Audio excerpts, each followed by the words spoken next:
الرحمن الرحيم الحمد لله الذي خلق السماوات والأرض وجعل الظلمات والنور ثم الذين كفروا بربهم يعدلون هو الذي خلقكم من طين ثم قضى أجلا وأجل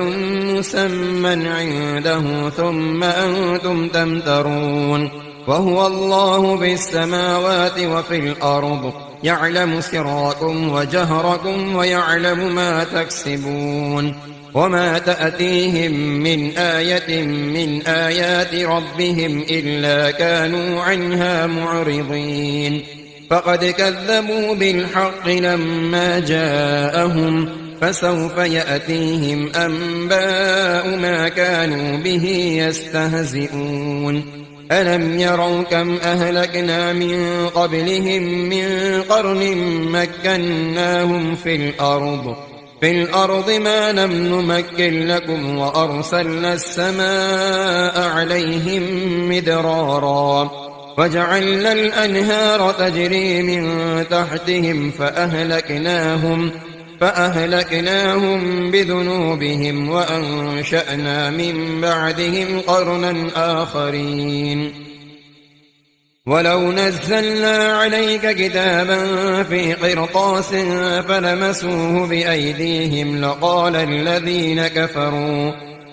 الذين كفروا إن هذا إلا سحر مبين وقالوا لولا أنزل عليه ملك فلو أنزلنا ملكا لقضي الأمر ثم لا ينظرون ولو جعلناه ملكا لجعلناه رجلا وللبسنا عليهم ما يلبسون ولقد استهزئ برسل من قبلك فحاق بالذين سخروا منهم ما كانوا به يستهزئون قل سيروا في الأرض ثم انظروا كيف كان عاقبة المكذبين قل لمن ما في السماوات والأرض قل لله كتب على نفسه الرحمة ليجمعنكم إلى يوم القيامة لا ريب فيه الذين خسروا أنفسهم فهم لا يؤمنون وله ما سكن في الليل والنهار وهو السميع العليم قل أغير الله أتخذ وليا فاطر السماوات والأرض وهو يطعم ولا يطعم قل إني أمرت أن أكون أول من أسلم ولا تكونن من المشركين قل إني أخاف إن عصيت ربي عذاب يوم عظيم من يصرف عنه يومئذ فقد رحمه وذلك الفوز المبين وإن يمسسك الله بضر فلا كاشف له إلا هو وإن يمسسك بخير فهو على كل شيء قدير وهو القاهر فوق عباده وهو الحكيم الخبير قل أي شيء أكبر شهادة قل الله شهيد بيني وبينكم وأوحي إلي هذا القرآن لأنذركم به ومن بلغ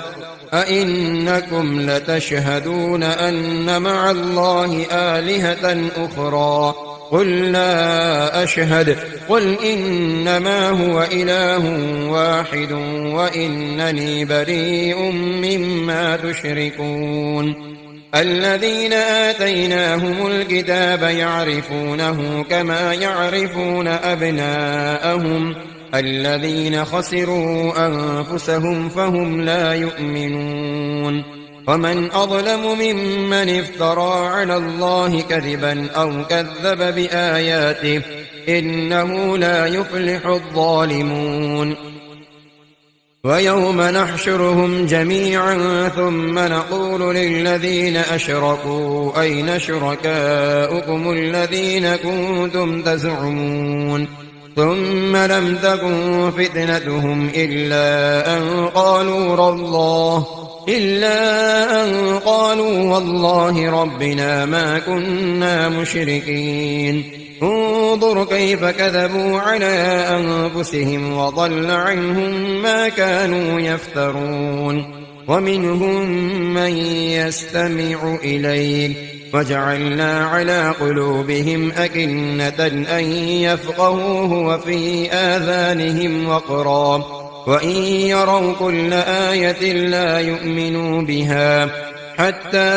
إذا جاءوك يجادلونك يقول الذين كفروا إن هذا إلا أساطير الأولين وهم ينهون عنه وينأون عنه وإن يهلكون إلا أنفسهم وما يشعرون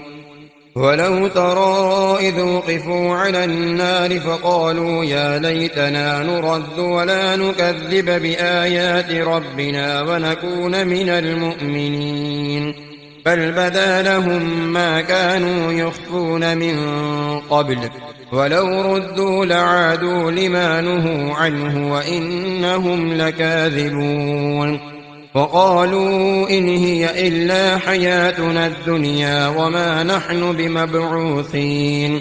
ولو ترى إذ وقفوا على ربهم قال أليس هذا بالحق قالوا بلى وربنا قال فذوقوا العذاب بما كنتم تكفرون قد خسر الذين كذبوا بلقاء الله حتى إذا جاءتهم الساعة بغتة قالوا يا حسرتنا على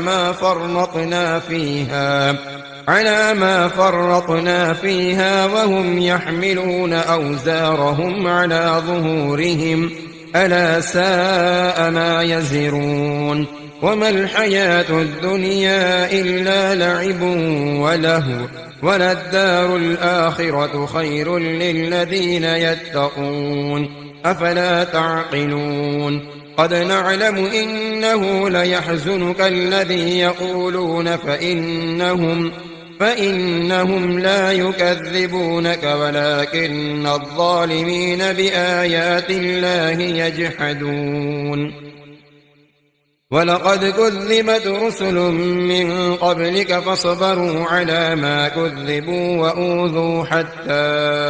أتاهم نصرنا ولا مبدل لكلمات الله ولقد جاءك من نبأ المرسلين وإن كان كبر عليك إعراضهم فإن استطعت أن تبتغي نفقا في الأرض أو سلما في السماء فتأتيهم بآية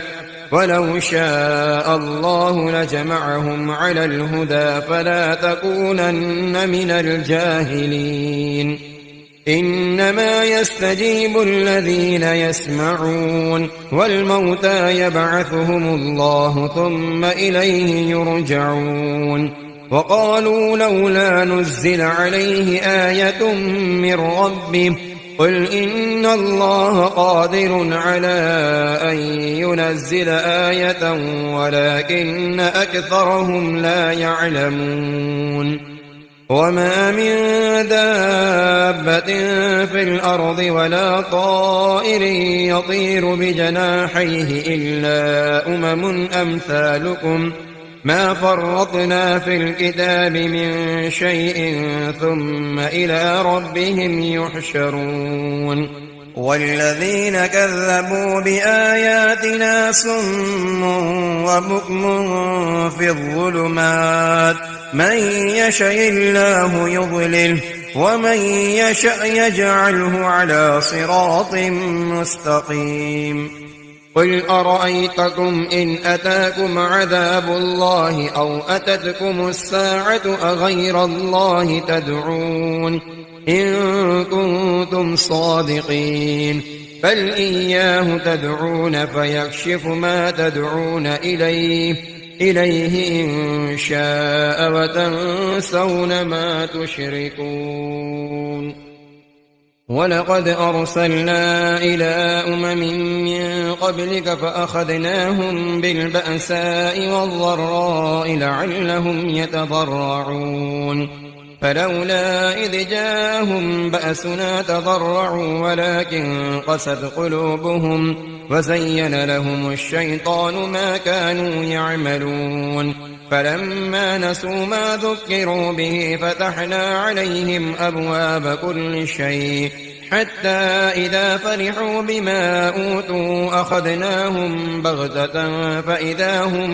مبلسون فقطع دابر القوم الذين ظلموا والحمد لله رب العالمين قل أرأيتم إن أخذ الله سمعكم وأبصاركم وختم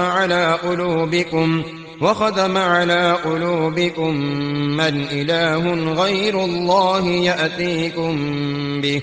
انظر كيف نصرف الآيات ثم هم يصدفون قل أرأيتكم إن أتاكم عذاب الله بغتة أو جهرة هل يهلك إلا القوم الظالمون وما نرسل المرسلين إلا مبشرين ومنذرين فمن آمن وأصلح فلا خوف عليهم ولا هم يحزنون والذين كذبوا بآياتنا يمسهم العذاب بما كانوا يفسقون قل لا أقول لكم عندي خزائن الله ولا أعلم الغيب ولا أقول لكم إني ملك إن أتبع إلا ما يوحى إلي قل هل يستوي الأعمى والبصير أفلا تتفكرون وأنذر به الذين يخافون أن يحشروا إلى ربهم ليس لهم من دونه ولي ولا شفيع لعلهم يتقون ولا تطرد الذين يدعون ربهم بالغداة والعشي يريدون وجهه ما عليك من حسابهم من شيء وما من حسابك عليهم من شيء فتطردهم فتكون من الظالمين وكذلك فتنا بعضهم ببعض ليقولوا أهؤلاء من الله عليهم من بيننا أليس الله بأعلم بالشاكرين وإذا جاءك الذين يؤمنون بآياتنا فقل سلام عليكم كتب ربكم على نفسه الرحمة أنه من عمل منكم سوءا بجهالة ثم تاب من بعده وأصلح فأنه غفور رحيم وكذلك نفصل الآيات ولتستبين سبيل المجرمين قل إني نهيت أن أعبد الذين تدعون من دون الله قل لا أتبع أهواءكم قد ضللت إذا وما أنا من المهتدين قل إني على بينة من ربي وكذبتم به ما عندي ما تستعجلون به إن الحكم إلا لله يقص الحق وهو خير الفاصلين قل لو أن عندي ما تستعجلون به لقضي الأمر بيني وبينكم والله أعلم بالظالمين وعنده مفاتح الغيب لا يعلمها إلا هو ويعلم ما في البر والبحر وما تسقط من ورقة إلا يعلمها ولا حبة في الأرض ولا حبة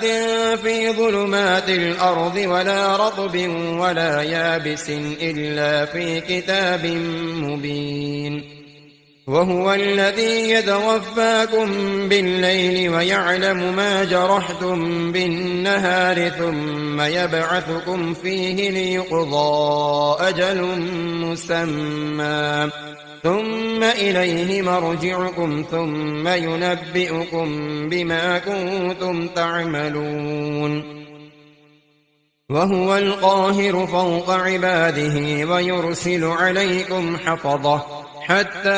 إذا جاء أحدكم الموت توفته رسلنا وهم لا يفرطون ثم ردوا إلى الله مولاهم الحق ألا له الحكم وهو أسرع الحاسبين قل من ينجيكم من ظلمات البر والبحر تدعونه تضرعا وخفية لئن أنجانا من هذه لنكونن من الشاكرين قل الله ينجيكم منها ومن كل كرب ثم أنتم تشركون قل هو القادر على أن يبعث عليكم عذابا من فوقكم أو من تحت أرجلكم أو يلبسكم شيعا ويذيق بعضكم بأس بعض انظر كيف نصرف الآيات لعلهم يفقهون وكذب به قومك وهو الحق قل لست عليكم بوكيل لكل نبأ مستقر وسوف تعلمون وإذا رأيت الذين يخوضون في آياتنا فأعرض عنهم حتى يخوضوا في حديث غيره وإما ينسينك الشيطان فلا تقعد بعد الذكرى مع القوم الظالمين وما على الذين يتقون من حسابهم من شيء ولكن ذكرى لعلهم يتقون وذر الذين اتخذوا دينهم لعبا ولهوا وغرتهم الحياة الدنيا وذكر به أن تبسل نفس بما كسبت ليس لها من دون الله ولي ولا شفيع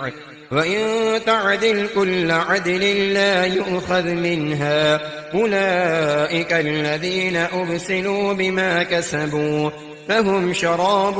من حميم وعذاب أليم بما كانوا يكفرون قل أندعو من دون الله ما لا ينفعنا ولا يضرنا ونرد على أعقابنا بعد إذ هدانا الله كالذي استهوته الشياطين في الأرض حيران له أصحاب يدعونه إلى الهدى ائتنا قل إن هدى الله هو الهدى وأمرنا لنسلم لرب العالمين وأن أقيموا الصلاة واتقوه وهو الذي إليه تحشرون وهو الذي خلق السماوات والأرض بالحق ويوم يقول كن فيكون قوله الحق وله الملك يوم ينفخ في الصور عالم الغيب والشهادة وهو الحكيم الخبير وإذ قال إبراهيم لأبيه آزر أتتخذ أصناما آلهة إني أراك وقومك في ضلال مبين وكذلك نري إبراهيم ملكوت السماوات والأرض وليكون من الموقنين فلما جن عليه الليل رأى كوكبا قال هذا ربي فلما أفل قال لا أحب الآفلين فلما رأى القمر بازغا قال هذا ربي فلما أفل قال لئن لم يهدني ربي لأكونن من القوم الضالين فلما رأى الشمس بازغة قال هذا ربي هذا أكبر فلما أفلت قال يا قوم إني بريء مما تشركون إني وجهت وجهي للذي فطر السماوات والأرض حنيفا وما أنا من المشركين وحاجه قومه قال أتحاجوني في الله وقد هدان ولا أخاف ما تشركون به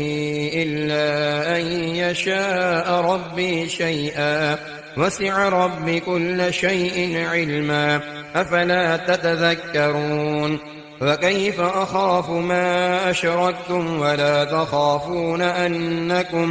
أنكم أشركتم بالله ما لم ينزل به عليكم سلطانا فأي الفريقين أحق بالأمن إن كنتم تعلمون الذين آمنوا ولم يلبسوا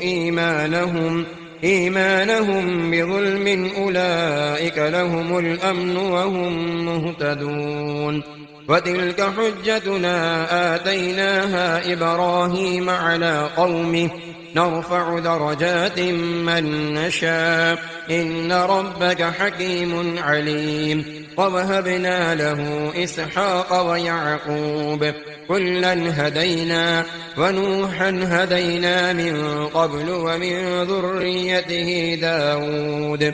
ومن ذريته داود وسليمان وأيوب ويوسف وموسى وهارون وكذلك نجزي المحسنين وزكريا ويحيى وعيسى وإلياس كل من الصالحين وإسماعيل واليسع ويونس ولوطا وكلا فضلنا على العالمين ومن آبائهم وذرياتهم وإخوانهم واجتبيناهم وهديناهم إلى صراط مستقيم ذلك هدى الله يهدي به من يشاء من عباده ولو أشركوا لحبط عنهم ما كانوا يعملون أولئك الذين آتيناهم الكتاب والحكم والنبوة فإن يكفر بها هؤلاء فقد وكلنا بها قوما ليسوا بها بكافرين أولئك الذين هدى الله فبهداه مقتده قل لا أسألكم عليه أجرا إن هو إلا ذكرى للعالمين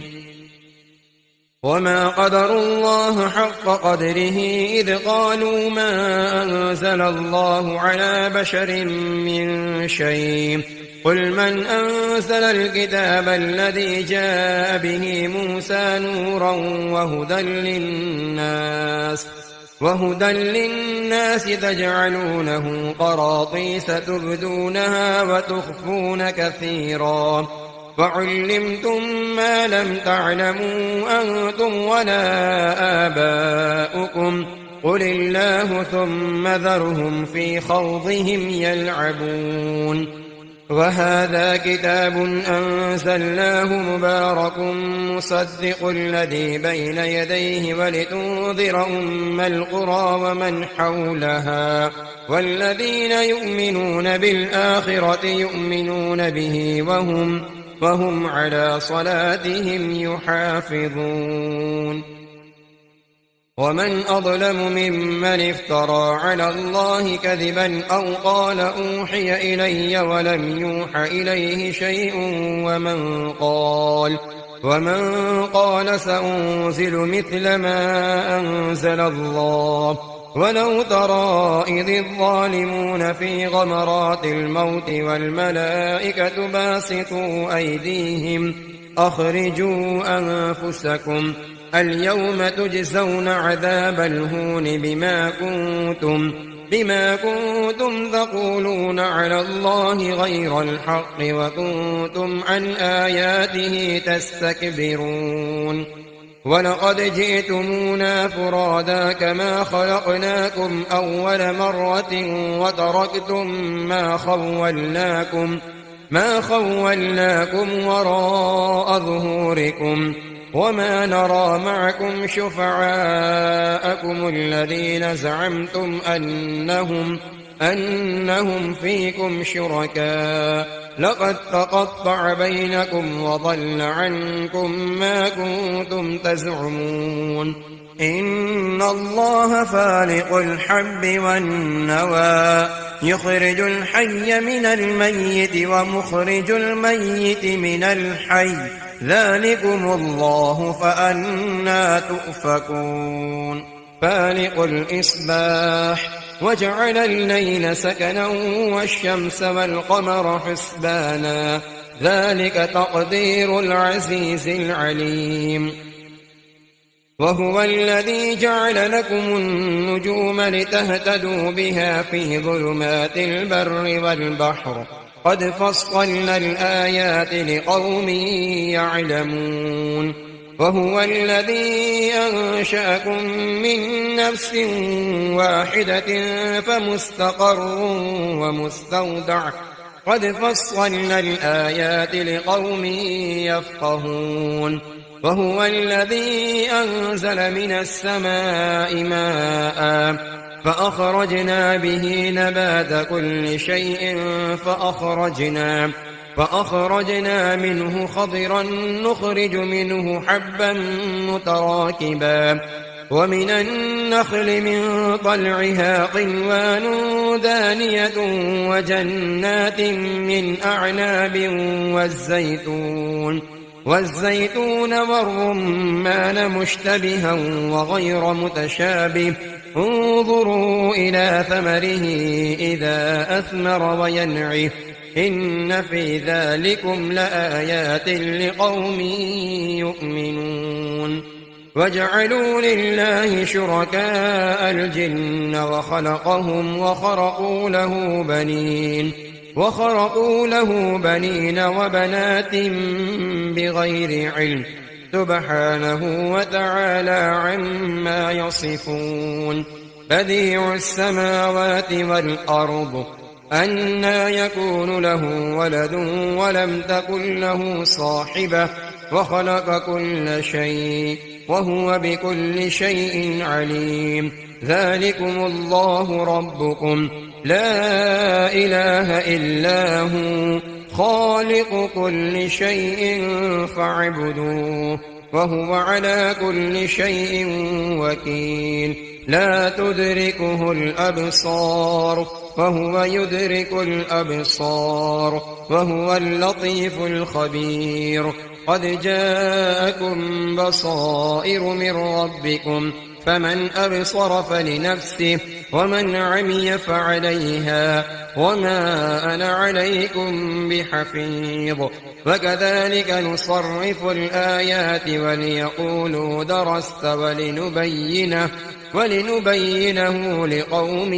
يعلمون اتبع ما أوحي إليك من ربك لا إله إلا هو وأعرض عن المشركين ولو شاء الله ما أشركوا وما جعلناك عليهم حفيظا وما أنت عليهم بوكيل ولا تسبوا الذين يدعون من دون الله فيسبوا الله عدوا بغير علم كذلك زينا لكل أمة عملهم ثم إلى ربهم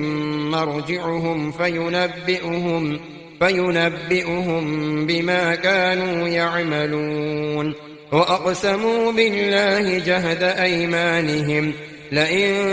جاءتهم آية ليؤمنن بها قل إنما الآيات عند الله وما يشعركم أنها إذا جاءت لا يؤمنون ونقلب أفئدتهم وأبصارهم كما لم يؤمنوا به أول مرة أول مرة ونذرهم في طغيانهم يعمهون. أعوذ بالله من الشيطان الرجيم. بسم الله الرحمن الرحيم. ولو أننا نزلنا إليهم الملائكة وكلمهم الموتى وحشرنا عليهم كل شيء قبلا ما كانوا ليؤمنوا إلا أن يشاء الله ولكن أكثرهم يجهلون. فكذلك جعلنا لكل نبي عدوا شياطين الإنس والجن يوحي بعضهم إلى بعض زخرف القول غرورا ولو شاء ربك ما فعلوه فذرهم وما يفترون. ولتصغى إليه أفئدة الذين لا يؤمنون بالآخرة وليرضوه وليقترفوا ما هم مقترفون. أفغير الله أبتغي حكما وهو الذي أنزل إليكم الكتاب مفصلا والذين آتيناهم الكتاب يعلمون أنه منزل من ربك بالحق فلا تكونن من الممترين. وتمت كلمة ربك صدقا وعدلا لا مبدل لكلماته وهو السميع العليم. وإن تطع أكثر من في الأرض يضلوك عن سبيل الله إن يتبعون إلا الظن وإن هم إلا يخرصون. إن ربك هو أعلم من يضل عن سبيله وهو أعلم بالمهتدين. فكلوا مما ذكر اسم الله عليه إن كنتم بآياته مؤمنين. وما لكم ألا تأكلوا مما ذكر اسم الله عليه وقد فصل لكم ما حرم عليكم إلا ما اضطررتم إليه وإن كثيرا ليضلون بأهوائهم بغير علم إن ربك هو أعلم بالمعتدين. وذروا ظاهر الإثم وباطنه إن الذين يكسبون الإثم سيجزون بما كانوا يقترفون. ولا تأكلوا مما لم يذكر اسم الله عليه وإنه لفسق وإن الشياطين ليوحون إلى أوليائهم ليجادلوكم وإن أطعتموهم إنكم لمشركون. أومن كان ميتا فأحييناه وجعلنا له نورا يمشي به في الناس كمن مثله في الظلمات ليس بخارج منها كذلك زين للكافرين ما كانوا يعملون. وكذلك جعلنا في كل قرية أكابر مجرميها ليمكروا فيها وما يمكرون إلا بأنفسهم وما يشعرون. وإذا جاءتهم آية قالوا لن نؤمن حتى نؤتى مثل ما أوتي رسل الله أعلم حيث يجعل رسالته سيصيب الذين أجرموا صغار عند الله وعذاب شديد بما كانوا يمكرون.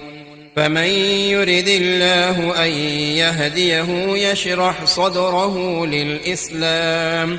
ومن يرد أن يضله يجعل صدره ضيقا حرجا كأنما يصعد في السماء كذلك يجعل الله الرجس على الذين لا يؤمنون وهذا صراط ربك مستقيما قد فصلنا الآيات لقوم يذكرون لهم دار السلام عند ربهم وهو وليهم بما كانوا يعملون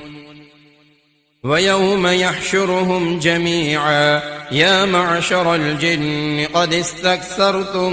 من الإنس وقال أولياؤهم من الإنس ربنا استمتع بعضنا ببعض وبلغنا أجلنا الذي أجلت لنا قال النار مثواكم خالدين فيها إلا ما شاء الله إن ربك حكيم عليم وكذلك نولي بعض الظالمين بعضا بما كانوا يكسبون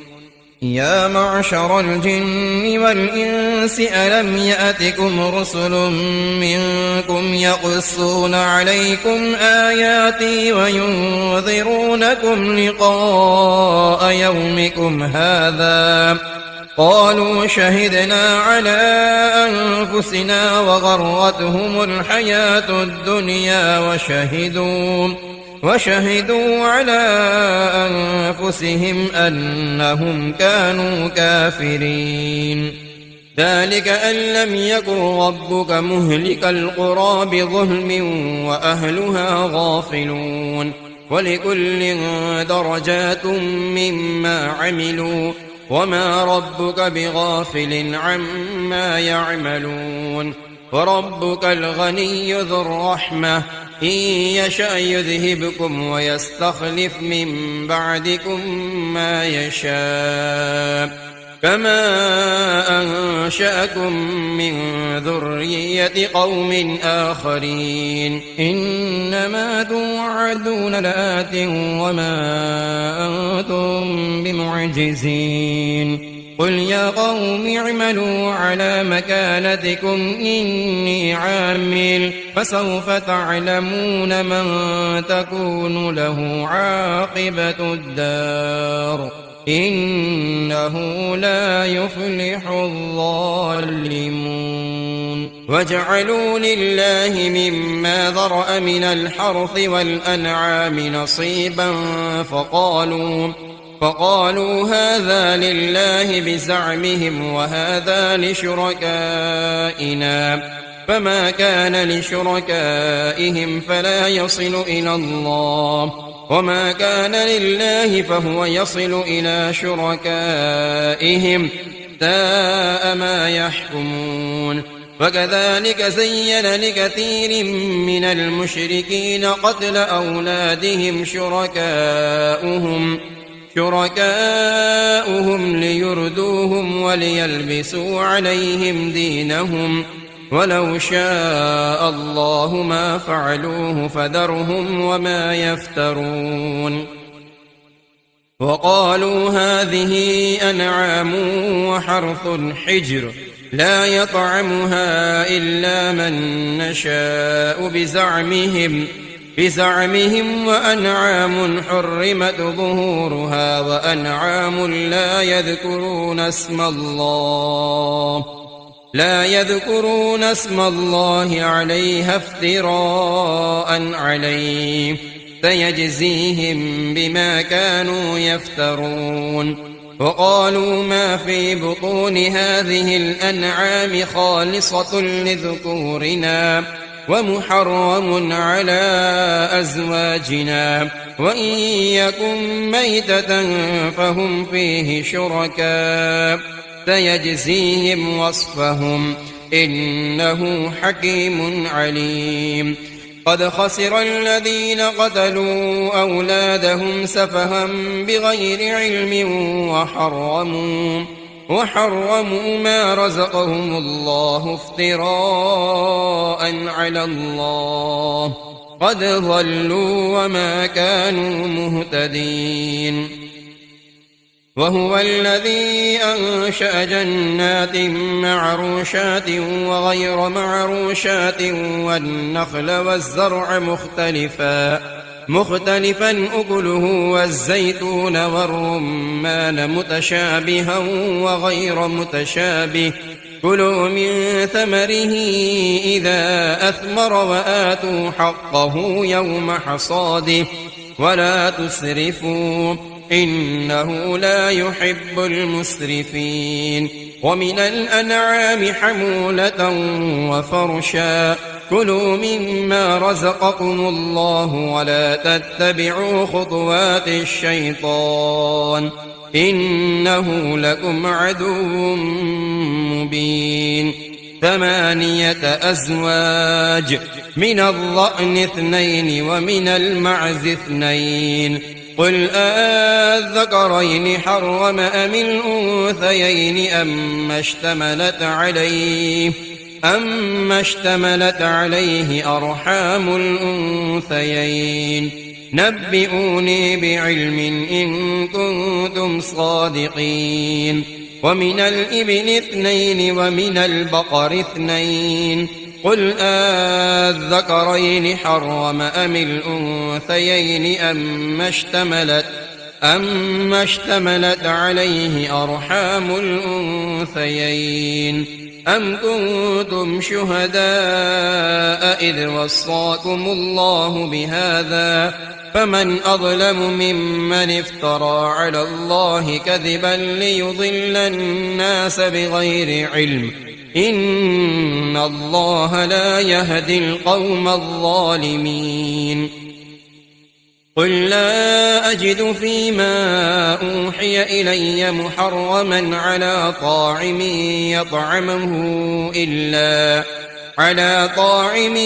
يطعمه إلا أن يكون ميتة أو دما مسفوحا أو لحم خنزير فإنه رجس أو فسقا أهل لغير الله به فمن اضطر غير باغ ولا عاد فإن ربك غفور رحيم وعلى الذين هادوا حرمنا كل ذي ظفر ومن البقر والغنم حرمنا عليهم شحومهما إلا ما حملت ظهورهما أو الحوايا أو ما اختلط بعظم ذلك جزيناهم ببغيهم وإنا لصادقون فإن كذبوك فقل ربكم ذو رحمة واسعة ولا يرد بأسه عن القوم المجرمين فيقول الذين أشركوا لو شاء الله ما أشركنا ولا آباؤنا ولا حرمنا من شيء كذلك كذب الذين من قبلهم حتى ذاقوا بأسنا قل هل عندكم من علم فتخرجوه لنا إن تتبعون إلا الظن وإن أنتم إلا تخرصون قل فلله الحجة البالغة فلو شاء لهداكم أجمعين قل هلم شهداءكم الذين يشهدون أن الله حرم هذا